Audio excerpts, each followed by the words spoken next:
Hello student, आज आम पढ़ा इतिहास द्वितीय पाठ ओडिशा सहित गड़जात राज्य मानकर मिश्रण विषय। भौगोलिक दृष्टिकोण ब्रिटिश ओडिशा सीमा सह मिशी रही ओडिया भाषाभाषी गड़जात मानकर संख्या थिला 24। यही गड़जात बा देशीय राज्यगुड़िक सेमानंकर आयतन दृष्टि क ख ग भाव में 3 श्रेणी व्यक्त कर। क श्रेणीभुक्त गड़जात गुड़िकर संख्या थिला 11। सेगुड़िक है ढेंकानाल, केन्दुझर, मयूरभंज, बामंडा, बौद्ध, गांगपुर, पाटना, कलाहांडी, सोनपुर, सड़ईकला और नयागढ़। तापर ख श्रेणीभुक्त 12टी गड़जात थिले। से मध्य आठगढ़, बडम्बा, नरसिंहपुर, आठमल्लिक, हिंदोल, दशपल्ला, खंडपड़ा, खरसुआ, रेढ़ाखोल, तालचेर, सम्बलपुर और नीलगिरी। तापर अन्य 3टी गड़ ग श्रेणीभुक्त थिला पापलाहंडा, तिगिरिया और रणपुर। यही देशीय राज्यगुड़िक ब्रिटिश सर्वोच्च शक्तिर छत्रछाया सुरक्षित थिले। तेबे एथिमध्यरु अधिकांश देशीय राज्यर शासन पद्धति तथा अभ्यंतरीण सामाजिक और अर्थनैतिक अवस्था अत्यंत दयनीय थिला। कुशासनर मात्रा एते अधिक थिला जे गड़जातर प्रजा माने अति दुख और हताश भितर कालाकिपात करुथिले। सेमानंकर निजस्व समस्या एते अधिक थिला जे गड़जात परिधि बाहर चलुथिबा जातीय स्वाधीनता संग्राम बार्ता सेमानंको स्पर्श करि पारिथिला। राजा, राजप्रतिनिधि और राजकर्मचारी माने विभिन्न भाव में प्रजा मानंको शोषण करुथिले। देशीय राज्य मानंकरे बेठी, बेगारी, मागणा, रसद, भेटी प्रभृति प्रजा मारण प्रथार प्रचलन थिला। यही सब प्रथा जो प्रजा मानंको राजा और राजकर्मचारी मानंक पई समरदान बा अर्थदान बा द्रव्य दान करियाकु पड़ुथिला। रास्ता, राजप्रसाद प्रभृति निर्माण पई प्रजा माने बिना परिश्रमिक करुथिबा श्रमदान को बेटी कहा जाउथिला। गोटिए शिविर को अन्य शिविर को राजा बा राजकर्मचारी मानंकु बिना पाउणारे पालेंकी बा सवारी रे बहिबा प्रथा को बेगारी कहा जाउथिला। राजकीय विवाह और अन्य उत्सव समय प्रजा माने अर्थ और द्रव्य आकार उपहार दे प्रदान करिबा प्रथा को मागण कहा जाउथिला। राजा और राजकर्मचारी मानंक मफसल गस्त समय सेमानंक शिविर रे मागणा खाद्यपेयर बंदोबस्त करा जाउथिला। सेही प्रथा को आमे रसद बोली कहि परिबा। पर्वपर्वाणी बा विवाह समय राजवास को उपहार पठाइबा प्रथा को भेटी कहा जाउथिला। तुमे जानिछ कि जो रचना गुड़िक गड़जात राज्यगुड़िकर अवस्था कथा लोकलोचन को आनिले सेगुड़िक मध्य प्रमुख थिले Henry Rickett, reports on the districts of Midnapore and Cuttack, Kanhaiyalal चौबेको पैथोलॉजी ऑफ प्रिंस और घनश्याम महांती कविता पुस्तक दशहरा बेटिओ ब्रजकिशोर धलଙ୍କ कविता भूलिबू नहीं। तापर आमे जानिबा गड़जात शासन विरोध में प्रजा आंदोलन किपरि चलीथिला। ओडिशा गड़जात चलीथिबा कुशासन, शोषण अत्याचार विरुद्ध में गड़जात प्रजा माने 1922 स्वर उत्तोलन करने आरंभ करथिले। यही प्रजा आंदोलन ढेंकानाल आरंभ होइथिला। 1928 नीलगिरी प्रजा विद्रोह आरंभ करथिले। 1930 बौद्ध और 1932 तालचेर प्रजा आंदोलन आरंभ करथिले। 1931 जून 20 तारिख दिन कटक ठारे ओडिशा गड़जात प्रजा सम्मेलन प्रथम अधिवेशन भुवनानंद दासଙ୍କ सभापतित्व अनुष्ठित होइतिला। प्रजा सम्मेलन द्वितीय अधिवेशन मध्य कटक 1937 जून 23 तारिख अनुष्ठित होइतिला। यही अधिवेशन सभापति थिले पट्टाभी सीतारमैया एवं आवाहक थिले सारंगधर दास। 1937 मसीहा गड़जात प्रजा मानकर आंदोलनात्मक कार्य भारतीय जातीय कांग्रेस समर्थक लाभ कला। 1938 मसीह सारंगधर दास और नेतृत्व में नीलगिरी रे प्रजामंडल गठित करथिले। 1938 ढेंकानाल और 1939 तालचेर प्रजामंडल आंदोलन आरंभ होइतिला। परे परे एही प्रजामंडल आंदोलन गांगपुर, रणपुर, नयागढ़, बनाई, सोनपुर, मयूरभंज, पाटना और कलाहांडी को संप्रसारित होइतिला। नीलगिरी और ढेंकानाल, तालचेर और रणपुर प्रजा आंदोलन विराट आकार धारण करथिला। तापर आमे जानिबा प्रजामंडल आंदोलन मुख्य दाबी गुटिक କଣ କଣ ଥିଲା? ବେଠି, ବେଗାରୀ, ମାଗଣ, ରସଦ ଓ ଭେଟି ପ୍ରଭୃତି ଅନ୍ୟାୟ ପ୍ରଥାକୁ ବନ୍ଦ କରିବା କୁହାଯାଇଥିଲା। ପ୍ରଜାମାନଙ୍କୁ ଅଭିବ୍ୟକ୍ତିର ଅଧିକାର, ଗଣମାଧ୍ୟମର ସ୍ୱାଧୀନତା ଅଧିକାର, ସଂଘ ଗଠନ କରିବାର ଅଧିକାର ପ୍ରଭୃତି ମୌଳିକ ନାଗରିକ ଅଧିକାର ପ୍ରଦାନ କରିବା ପାଇଁ କୁହାଯାଇଥିଲା। ଚାଷ ଜମି ଉପରେ ରୟତ କର ଅଧିକାର ସମ୍ପର୍କିତ ସ୍ପଷ୍ଟ ନିୟମ ପ୍ରଚଳନ କରିବା, ଜଙ୍ଗଲଜାତ ଦ୍ରବ୍ୟର ସୁବିନିଯୋଗ ଓ ଆଦିବାସୀ ଜନଜାତିମାନଙ୍କୁ ଜଙ୍ଗଲଜାତ ଦ୍ରବ୍ୟ ଉପଯୋଗ କରିବାର ଅଧିକାର ପ୍ରଦାନ କରାଯାଇଥିଲା। ଏକଚାଟିଆ ବାଣିଜ୍ୟ କାରବାରକୁ ବନ୍ଦ କରିବା, ଗଡ଼ଜାତମାନଙ୍କରେ ପ୍ରଜାମଣ୍ଡଳ ଆନ୍ଦୋଳନ ଚାଲୁଥିବା ବେଳେ ଓଡ଼ିଆ ଗଡ଼ଜାତମାନଙ୍କରେ ଶାସନ ବ୍ୟବସ୍ଥା କାର୍ଯ୍ୟକାରିତାର ତଦନ୍ତ କରିବା ପାଇଁ 1938 ମସିହାରେ ଓଡ଼ିଶା ଗଡ଼ଜାତ ତଦନ୍ତ କମିଟି ପୁନର୍ଗଠିତ ହୋଇଥିଲା। ହରେକୃଷ୍ଣ ମହତାବ ଏହାର ଅଧ୍ୟକ୍ଷ ରହିଲେ। ଏହି କମିଟିର ସମ୍ପାଦକ ଥିଲେ ସାରଙ୍ଗଧର ଦାସ ଏବଂ ଅନ୍ୟ 2 ଜଣ ସଭ୍ୟ ଥିଲେ ଲାଲମୋହନ ପଟ୍ଟନାୟକ ଓ ବଳବନ୍ତ ରାୟ ମେହେଟ୍ଟା। 1939 ମସିହାରେ କମିଟି ତାଙ୍କର ବିବରଣୀ ପ୍ରକାଶ କଲେ। ଏଥିରେ ଗଡ଼ଜାତମାନଙ୍କରେ ଚାଲୁଥିବା କୁଶାସନର ସ୍ପଷ୍ଟ ଚିତ୍ର ସ୍ଥାନ ପାଇଥିଲା। ପ୍ରଜାମାନଙ୍କର ଦୁଃଖ ଦୁର୍ଦ୍ଦଶା ଓ ଗଡ଼ଜାତମାନଙ୍କର ଅରାଜକତା ବିଷୟରେ କମିଟି ତାଙ୍କ ବିବରଣୀରେ ଉଲ୍ଲେଖ କରିଥିଲେ। ଗଡ଼ଜାତମାନଙ୍କରେ ବିଧି ବ୍ୟବସ୍ଥାର ପ୍ରଚଳନ ଓ ପ୍ରଜାମାନଙ୍କରେ ଦୁଃଖ ଲାଘବ ନିମନ୍ତେ କମିଟି କେତୋଟି ପ୍ରସ୍ତାବ ମଧ୍ୟ ଦେଇଥିଲେ।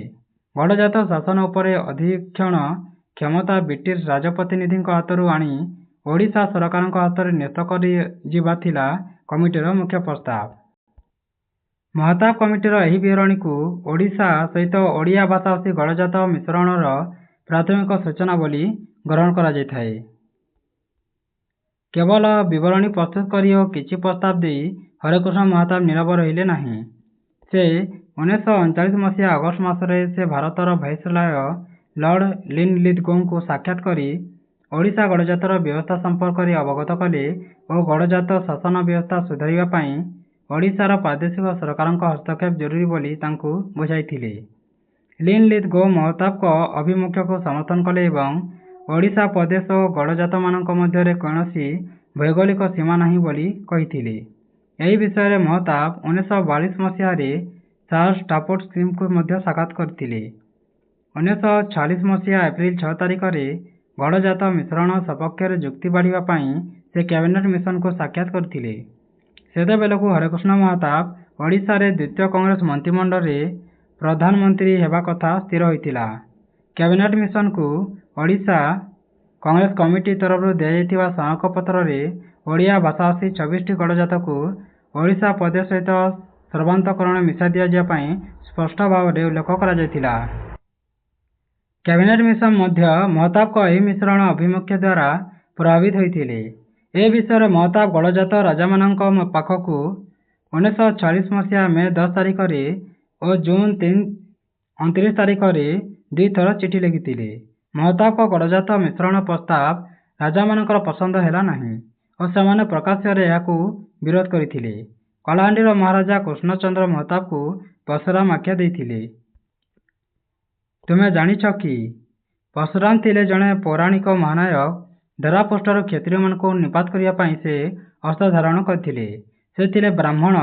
ମହାଭାରତର ଯୋଦ୍ଧା କର୍ଣ୍ଣଙ୍କୁ ସେ ଯୁଦ୍ଧ ବିଦ୍ୟା ଶିକ୍ଷା ଦେଇଥିଲେ। ତାପରେ ଜାଣିବା ମିଶ୍ରଣ ଶବ୍ଦଟି ଓଡ଼ିଆ ଗଡ଼ଜାତ ରାଜାମାନଙ୍କ ପାଇଁ ଶ୍ରୁତିକଟୁ ଥିଲା।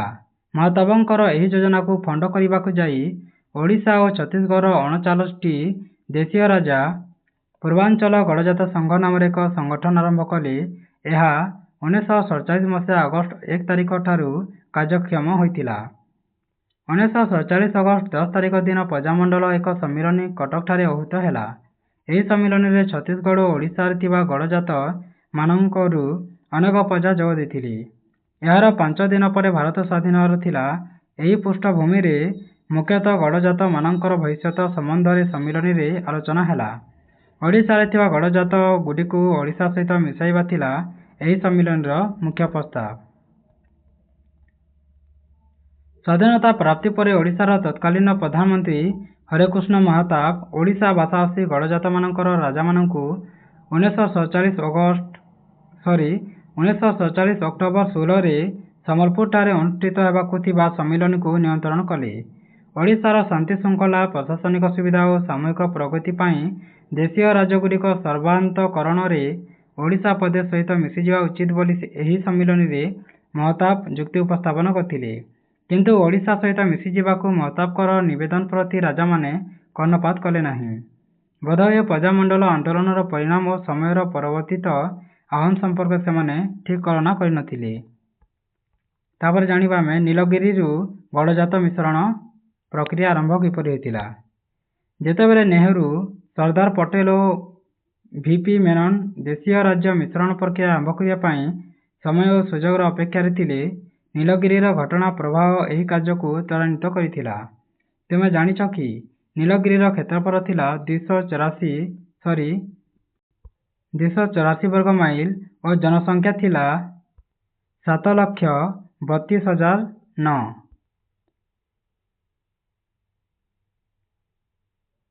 ଏହାର ଜନସଂଖ୍ୟା 15% ଥିଲେ ଜନଜାତି। ନୀଳଗିରିରେ ପ୍ରଜାମଣ୍ଡଳ ଯଥେଷ୍ଟ ସକ୍ରିୟ ଥିଲା। ଆନ୍ଦୋଳନକୁ ଦମନ କରିବା ପାଇଁ ନୀଳଗିରି ରାଜା ତାଙ୍କର ପୋଲିସ ବାହିନୀକୁ ଶକ୍ତିଶାଳୀ କରିଥିଲେ। ଗୁର୍ଖାମାନଙ୍କୁ ପୋଲିସ ବାହିନୀରେ ନିଯୁକ୍ତି ଦିଆଗଲା। ପ୍ରଜାମଣ୍ଡଳ ଆନ୍ଦୋଳନରେ ଯୋଗଦାନ କରିଥିବା ଲୋକମାନଙ୍କର ଘରଦ୍ୱାର ପୋଡ଼ି ସେମାନଙ୍କର ଧନ ସମ୍ପତ୍ତି ଲୁଣ୍ଠନ କରିବାକୁ ନୀଳଗିରି ରାଜା ସରଳ ଆଦିବାସୀମାନଙ୍କୁ ପ୍ରରୋଚିତ କରି ନିୟୋଜିତ କଲେ। ନୀଳଗିରିରେ ଅରାଜକତା ବ୍ୟାପି ଯାଇଥିଲା। ଓଡ଼ିଶା ସରକାର ଭାରତର ସରକାରଙ୍କ ନିକଟକୁ ନୀଳଗିରିର ଉଦ୍ବେଗଜନକ ଆଇନ ଶୃଙ୍ଖଳା ପରିସ୍ଥିତି ଉଲ୍ଲେଖ କରି ବିବରଣୀ ପ୍ରେରଣ କରିଥିଲେ। ସେତେବେଳେ ଓଡ଼ିଶାର ମୁଖ୍ୟମନ୍ତ୍ରୀ ଡକ୍ଟର ହରେକୃଷ୍ଣ ମହତାବ ଦିଲ୍ଲୀରେ ଥାଆନ୍ତି। ସେ ପଟେଲଙ୍କ ସହିତ ବିଚାର ବିମର୍ଶ କଲେ। ଭାରତ ସରକାର ନିକଟସ୍ଥ ଜିଲ୍ଲା ମାଜିଷ୍ଟ୍ରେଟଙ୍କ ସହାୟତାରେ ନୀଳଗିରିକୁ ଦଖଲ କରି ନେବାକୁ ଓଡ଼ିଶା ସରକାରଙ୍କୁ କ୍ଷମତା ପ୍ରଦାନ କରାଗଲା। ମହତାବଙ୍କ ଅନୁପସ୍ଥିତିରେ ମନ୍ତ୍ରୀ ନବକୃଷ୍ଣ ଚୌଧୁରୀ ନୀଳଗିରି ଦଖଲ କାର୍ଯ୍ୟ ପରିଚାଳନା କରିଥିଲେ। 1947 ମସିହା ନଭେମ୍ବର 14 ତାରିଖରେ ନୀଳଗିରିକୁ ଓଡ଼ିଶା ସରକାର ଦଖଲ କରିନେଲେ। ନଭେମ୍ବର ଶେଷ ସୁଦ୍ଧା ସେଠାରେ ଆଇନ ଶୃଙ୍ଖଳା ପରିସ୍ଥିତି ସ୍ୱାଭାବିକ ହୋଇଥିଲା। ଏହା ଥିଲା ଭାରତରେ ଦେଶୀୟ ରାଜ୍ୟ ମିଶ୍ରଣ ପ୍ରକ୍ରିୟାର ଆରମ୍ଭ। ହାଇଦ୍ରାବାଦର ଦଖଲ ପରେ ଏହି ପ୍ରକ୍ରିୟାର ଯବନିକା ପତନ ହୋଇଥିଲା। ତୁମେ ଜାଣିଛ କି ନୀଳଗିରି ମିଶ୍ରଣ ସମ୍ବନ୍ଧରେ ସର୍ଦ୍ଦାର ବଲ୍ଲଭଭାଇ ପଟେଲ କହିଥିଲେ, ଶହ ଶହ ବର୍ଷ ପୂର୍ବେ ଏହି କଳିଙ୍ଗ ଜଣେ ଦୁର୍ଦ୍ଧର୍ଷ ସମ୍ରାଟ ଅଶୋକଙ୍କ ମନରେ ବିରାଟ ପରିବର୍ତ୍ତନ ଆସିଥିଲା। ସେ ଜଣେ ପ୍ରଜାହିତୈଷୀ ଶାସକ ଭାବରେ ବିଶ୍ୱ ଇତିହାସରେ ପରିଚିତ ହୋଇଥିଲେ। କିଏ ହୁଏତ ସ୍ୱପ୍ନରେ ସୁଦ୍ଧା ଭାବିନଥିବ ବା କଳ୍ପନା ମଧ୍ୟ କରିନଥିବ ଯେ ସେହି କଳିଙ୍ଗକୁ ହିଁ ଭାରତକୁ ଏକତ୍ର କରିବାର ପ୍ରକ୍ରିୟା ଆରମ୍ଭ ହେଲା। ଅଶୋକଙ୍କ ଅମଳରେ ଭାରତରେ ଯେପରି ରାଜନୈତିକ ଏକତା ପ୍ରତିଷ୍ଠିତ ହୋଇଥିଲା, ଆଧୁନିକ ଭାରତରେ ତାହାର ପୁନରାବୃତ୍ତି ହେବାକୁ ଯାଉଛି ବୋଲି କହିଥିଲେ। ତାପରେ ଦେଖିବା, ଏହି ଘଟଣା ପରେ ଓଡ଼ିଶାର ଗଡ଼ଜାତ ରାଜାମାନେ ଆତଙ୍କିତ ହୋଇଥିଲେ। କିନ୍ତୁ ଭାରତ ସରକାର ନୀଳଗିରିରୁ ପ୍ରାରମ୍ଭ ଏହି ସଫଳତାର ଗତିରୋଧ ନ କରି ଆଗକୁ ବଢ଼ାଇବାକୁ ଚାହିଁଥିଲେ। 1947 ନଭେମ୍ବର 20ରେ ଗଡ଼ଜାତ ଦାୟିତ୍ୱରେ ଥିବା କେନ୍ଦ୍ରୀୟ ସଚିବ ଭିପି ମେନନ ଓ ଓଡ଼ିଶାର ମୁଖ୍ୟମନ୍ତ୍ରୀ ହରେକୃଷ୍ଣ ମହତାବଙ୍କ ମଧ୍ୟରେ ଦିଲ୍ଲୀରେ ବିଚାର ବିମର୍ଶ ଚାଲିଲା। ଏହି ସାକ୍ଷାତରେ କେନ୍ଦ୍ର ଓ ରାଜ୍ୟ ସରକାରଙ୍କ ଅନ୍ୟ କେତେ ଜଣ ଉଚ୍ଚପଦସ୍ଥ ଅଫିସର ମଧ୍ୟ ଉପସ୍ଥିତ ଥିଲେ। ଏଠାରେ ସ୍ଥିର କଲାଗଲା ଯେ 1947 ଡିସେମ୍ବର ମାସରେ ଓଡ଼ିଶା ପ୍ରଦେଶ ପରିସରରେ ଥିବା ଖ ଓ ଗ ଶ୍ରେଣୀର ଗଡ଼ଜାତ ରାଜାମାନଙ୍କର ଏକ ସଭା କଟକଠାରେ ଅନୁଷ୍ଠିତ ହେବ। ସେମାନଙ୍କୁ ନିମନ୍ତ୍ରଣ କରିବାର ଦାୟିତ୍ୱ ଭିପି ମେନନଙ୍କ ଉପରେ ନ୍ୟସ୍ତ ଥିଲା। ତାପରେ ଆମେ ଦେଖିବା କଟକ ସମ୍ମିଳନୀ ବିଷୟରେ। କଟକ ସମ୍ମିଳନୀରେ ଯୋଗଦେବା ପାଇଁ ସର୍ଦ୍ଦାର ପଟେଲ ଓ ଭିପି ମେନନଙ୍କ ସହିତ କେନ୍ଦ୍ର ସରକାରଙ୍କ କେତେକ ଉଚ୍ଚପଦସ୍ଥ ଅଫିସର 1947 ଡିସେମ୍ବର 13ରେ ଭୁବନେଶ୍ୱରରେ ପହଞ୍ଚିଥିଲେ। ତହିଁ ପରଦିନ କଟକର ରାଜଭବନରେ ଏହି ଐତିହାସିକ ସମ୍ମିଳନୀର ଆରମ୍ଭ ହୋଇଥିଲା। ପ୍ରଥମେ ଖ ଓ ଗ ଶ୍ରେଣୀର 15 ଜଣ ଗଡ଼ଜାତ ରାଜାଙ୍କ ମଧ୍ୟରୁ 12 ଜଣ ଉପସ୍ଥିତ ଥିଲେ। ଆଠମଲ୍ଲିକ, ବଣାଇ ଓ ତିଗିରିଆର ରାଜା ଏହି ସମ୍ମିଳନୀରେ ଯୋଗ ଦେଇନଥିଲେ। ସର୍ଦ୍ଦାର ପଟେଲ ଏହି ସମ୍ମିଳନୀରେ ତାଙ୍କ ଉଦ୍ଘାଟନୀ ଭାଷଣରେ ସ୍ପଷ୍ଟ କରି ଦେଇଥିଲେ ଯେ ଓଡ଼ିଶା ପ୍ରଦେଶ ସହିତ ଏହି ଶ୍ରେଣୀର ଗଡ଼ଜାତମାନଙ୍କୁ ମିଶିବାକୁ ହେବ। ସେମାନଙ୍କ ହାତପାଣ୍ଠିର ପରିମାଣ ସରକାର ସ୍ଥିର କରିବେ ଏବଂ ସେମାନଙ୍କୁ ବ୍ୟକ୍ତିଗତ ପଦମର୍ଯ୍ୟାଦା ଓ ସୁବିଧା ସୁଯୋଗ ଦିଆଯିବ ବୋଲି କୁହାଗଲା। ସାମାନ୍ୟ ପ୍ରତିବାଦ ପରେ ସେମାନେ ଚୁକ୍ତିପତ୍ର ସ୍ୱାକ୍ଷର କଲେ। ଅନୁପସ୍ଥିତ ଥିବା ବଣାଇ, ଆଠମଲ୍ଲିକ ଓ ତିଗିରିଆର ରାଜାମାନେ ପରେ ଏହି ଚୁକ୍ତିପତ୍ରରେ ଦସ୍ତଖତ କରିଥିଲେ। କ ଶ୍ରେଣୀ ଗଡ଼ଜାତମାନଙ୍କୁ ନେଇ ସାମାନ୍ୟ ସମସ୍ୟା ସୃଷ୍ଟି ହେଲା। ମଧ୍ୟାହ୍ନ ଭୋଜନ ପରେ ସର୍ଦ୍ଦାର ପଟେଲ କ ଶ୍ରେଣୀର 11 ଜଣ ରାଜାଙ୍କ ସହିତ କଥାବାର୍ତ୍ତା ଆରମ୍ଭ କଲେ। ଖ ଓ ଗ ଶ୍ରେଣୀର ଗଡ଼ଜାତ ରାଜାଙ୍କ ପରି କଳ୍ସେଇର ଗଡ଼ଜାତ ରାଜାମାନେ ମଧ୍ୟ ମିଶ୍ରିତ ଚୁକ୍ତି ପତ୍ରରେ ଦସ୍ତଖତ କରିବା ପାଇଁ ସର୍ଦ୍ଦାର ପଟେଲଙ୍କୁ ଅନୁରୋଧ କରିଥିଲେ। କଥା ପ୍ରସଙ୍ଗରେ ସେ କହିଲେ ଯେ ଓଡ଼ିଶାରେ ଥିବା ଗଡ଼ଜାତଗୁଡ଼ିକ ଓଡ଼ିଶା ପ୍ରଦେଶ ରୂପକ ଶରୀରରେ ଗୋଟିଏ ଗୋଟିଏ କ୍ଷତ ସଦୃଶ। ସେଗୁଡ଼ିକୁ ଶୀଘ୍ର ଉପଶମ କରିବାକୁ ହେବ, ନଚେତ୍ ମୂଳୋତ୍ପାଟନ କରିବାକୁ ହେବ। ଯଦି ଗଡ଼ଜାତ ରାଜାମାନେ ଓଡ଼ିଶା ସହିତ ମିଶିଯିବାର ଉପଦେଶ ଗ୍ରହଣ କରନ୍ତି, ସେମାନଙ୍କୁ ଆରୋଗ୍ୟ କରିଦିଆଯିବ। ଆଉ ଯଦି ସେମାନେ ବିରୋଧ କରନ୍ତି, ତେବେ ପ୍ରଜାମାନେ ତାଙ୍କର ମୂଳୋତ୍ପାଟନ କରିଦେବେ। କଳ୍ସେଇର ଗଡ଼ଜାତ ରାଜାମାନଙ୍କ ସହିତ ଅନୁଷ୍ଠିତ କଥାବାର୍ତ୍ତାରୁ କିଛି ସଫଳ ମିଳିଲା ନାହିଁ। ଅନେକ ସମୟ କଥାବାର୍ତ୍ତା ଓ ଚାପ ପ୍ରୟୋଗ ପରେ 9 ଜଣ ଦେଶୀୟ ରାଜା ମିଶ୍ରଣ ଚୁକ୍ତି ସ୍ୱାକ୍ଷର କରିବାକୁ ରାଜି ହେଲେ ଓ 1947 ଡିସେମ୍ବର 15 ତାରିଖ ଦିନ ସକାଳେ ସ୍ୱାକ୍ଷର କରିଦେଲେ। କଳାହାଣ୍ଡିର ମହାରାଜା ପାଇଁ ପଟେଲଙ୍କ ସ୍ୱତନ୍ତ୍ର ଟ୍ରେନ୍ଟି କଟକ ରେଳ ଷ୍ଟେସନରେ ଘଣ୍ଟାଏ ଅପେକ୍ଷା କଲା। ତେବେ ଶେଷରେ କଳାହାଣ୍ଡି ମହାରାଜା ମିଶ୍ରଣ ଚୁକ୍ତି ସ୍ୱାକ୍ଷରିତ କଲେ। ମୟୂରଭଞ୍ଜରେ ଲୋକପ୍ରତିନିଧି ମୂଳକ ସରକାର ଗଠିତ ହୋଇଥିଲା। ତେଣୁ ମୟୂରଭଞ୍ଜର ମହାରାଜା ତାଙ୍କ ମନ୍ତ୍ରିମଣ୍ଡଳ ସହିତ ଆଲୋଚନା ନ କରି ମିଶ୍ରଣ ଚୁକ୍ତି ପତ୍ରରେ ସ୍ୱାକ୍ଷର କରିଥିଲେ ବୋଲି ସେ ଯୁକ୍ତି ବାଢ଼ିଥିଲେ। ଏଥିପାଇଁ ସେ କିଛି ଦିନ ସମୟ ନେବେ ବୋଲି କହିଥିଲେ।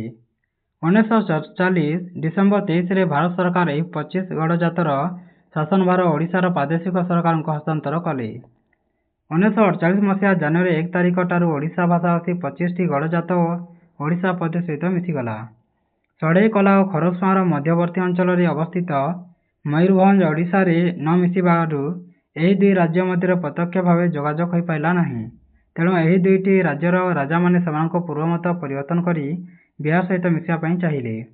ଫଳରେ ଭାରତ ସରକାର 1948 ମଇ 18 ତାରିଖରୁ ସେ ଦୁଇଟି ଗଡ଼ଜାତକୁ ଓଡ଼ିଶାରୁ କାଢ଼ି ନେଇ ବିହାରରେ ମିଶାଇ ଦେଇଥିଲେ। ମୟୂରଭଞ୍ଜର ମହାରାଜା 1948 ଅକ୍ଟୋବର 17 ତାରିଖ ଦିନ ମିଶ୍ରଣ ଚୁକ୍ତି ସ୍ୱାକ୍ଷରିତ କଲେ। 1949 ମସିହା ଜାନୁଆରୀ 1 ତାରିଖ ଦିନ ମୟୂରଭଞ୍ଜ ଓଡ଼ିଶା ସହିତ ମିଶିଥିଲା। ତେଣୁ 24ଟି ଓଡ଼ିଆ ଭାଷାଭାଷୀ ଗଡ଼ଜାତ ଓଡ଼ିଶା ସହିତ ମିଶିଲା। ଓଡ଼ିଶା ସହିତ ଏହି ଗଡ଼ଜାତ ମିଶ୍ରଣ ପ୍ରକ୍ରିୟାରେ ଓଡ଼ିଶାର ତତ୍କାଳୀନ ପ୍ରଧାନମନ୍ତ୍ରୀ ହରେକୃଷ୍ଣ ମହତାବ ପ୍ରମୁଖ ଭୂମିକା ଗ୍ରହଣ କରିଥିଲେ। ତୁମେ ଜାଣିଛ କି? ମହତାବଙ୍କ ଭୂମିକାକୁ ପ୍ରଶଂସା କରି ସର୍ଦ୍ଦାର ପଟେଲ କହିଥିଲେ ଯେ ମୁଁ ଖୁସି ଯେ ମୁଁ ମହତାବଙ୍କ ସ୍ୱପ୍ନକୁ ସାକାର କରିବାରେ ତାଙ୍କୁ ସାହାଯ୍ୟ କରିଛି ଏବଂ ମୁଁ ଅଧିକ ଖୁସି ଏଇଥିପାଇଁ ଯେ ଓଡ଼ିଶା ଭଳି ଏକ ପଛୁଆ ରାଜ୍ୟ ଅବଶିଷ୍ଟ ଭାରତକୁ ତାର ଅନୁଗାମୀ ହେବାକୁ ପଥ ପ୍ରଦର୍ଶନ କରିପାରିଥିଲା। ତାପରେ ଦେଖିବା ଓଡ଼ିଶା ପ୍ରଦେଶ ସହିତ ଗଡ଼ଜାତ ମିଶ୍ରଣ ପରେ ଓଡ଼ିଶାର ଗଣତାନ୍ତ୍ରିକ ପ୍ରକ୍ରିୟା ଗଡ଼ଜାତମାନଙ୍କୁ ସମ୍ପ୍ରସାରିତ କରିଥିଲା। ଓଡ଼ିଶା ବିଧାନସଭାରେ ଆଗକୁ ସଦସ୍ୟ ସଂଖ୍ୟା ଥିଲେ 60। ଗଡ଼ଜାତ ମିଶ୍ରଣ ପରେ ଏଥିରେ ଆଉ 31ଟି ଆସନ ସଂଯୁକ୍ତ ହେଲା। ଓଡ଼ିଶା ବିଧାନସଭାରେ ନିର୍ବାଚିତ ସଭ୍ୟ ସଂଖ୍ୟା ହେଲା 91। 1949 ମସିହା ଅକ୍ଟୋବର 10 ତାରିଖରେ ଏ ସମସ୍ତ ସଦସ୍ୟଙ୍କୁ ନେଇ ଓଡ଼ିଶା ବିଧାନସଭାର ଅଧିବେଶନ ନୂଆ ରାଜଧାନୀ ଭୁବନେଶ୍ୱରରେ ଅନୁଷ୍ଠିତ ହୋଇଥିଲା। ଗଡ଼ଜାତ ପ୍ରଜାମାନଙ୍କୁ ସ୍ୱାଧୀନତାର ସ୍ୱାଦ ଚଖାଇବା ପାଇଁ ଗଡ଼ଜାତ ଶାସନ ବ୍ୟବସ୍ଥାକୁ ପ୍ରାଦେଶିକ ଶାସନ ଅନୁରୂପ କରିବାର ପ୍ରଚେଷ୍ଟା ଆରମ୍ଭ ହେଲା। ଗଡ଼ଜାତଗୁଡ଼ିକ ସାମିଲ କରି ଓଡ଼ିଶାର ଜିଲ୍ଲାଗୁଡ଼ିକୁ ପୁନର୍ଗଠନ କରି 13ଟି ଜିଲ୍ଲାର ସୃଷ୍ଟି କରାଗଲା। ସମୟକ୍ରମେ ପ୍ରଜା ଆନ୍ଦୋଳନ ପ୍ରଶମିତ ହୋଇଗଲା। ଗଡ଼ଜାତ ଅଞ୍ଚଳର ରାଜା ଓ ପ୍ରଜା ଉଭୟ ଏହି ଗଣତାନ୍ତ୍ରିକ ବ୍ୟବସ୍ଥାରେ ଯୋଗଦାନ ଦେଲେ। ଓଡ଼ିଶାର ପ୍ରାକୃତିକ ସମ୍ପଦ ଠିକ୍ ବିନିଯୋଗ ହୋଇପାରିଲା। ଏହା ସତ ଯେ ଏହି ମିଶ୍ରଣ ପରେ ଅନେକ ଅଞ୍ଚଳ ଓଡ଼ିଶା ବାହାରେ ରହିଯାଇଥିଲା। ଭାଷାଭିତ୍ତିକ ପ୍ରଦେଶ ଗଠନର ସ୍ୱପ୍ନ ସମ୍ପୂର୍ଣ୍ଣ ସାକାର ହୋଇପାରିଲା ନାହିଁ। ତେବେ ଦେଶୀୟ ରାଜ୍ୟଗୁଡ଼ିକର ଓଡ଼ିଶା ସହିତ ମିଶ୍ରଣ ପରେ ଓଡ଼ିଆମାନଙ୍କ ମଧ୍ୟରେ ଐକ୍ୟ ଏବଂ ଉତ୍ସାହ ପରିଲକ୍ଷିତ ହେଲା। ଓଡ଼ିଆମାନେ ଏକ ସମୃଦ୍ଧ ପ୍ରଦେଶ ଅଭିମୁଖେ ନେଇ ଅଗ୍ରଗାମୀ ହୋଇଥିଲେ। ଯଦି ଏହି ଭିଡ଼ିଓଟି ତୁମମାନଙ୍କୁ ଭଲ ଲାଗିଥାଏ, ତୁମ ସାଙ୍ଗ ସହିତ ସେୟାର କରିବ ଓ ସବସ୍କ୍ରାଇବ୍ କରିବା ଜମାରୁ ବି ଭୁଲିବନି। ଧନ୍ୟବାଦ।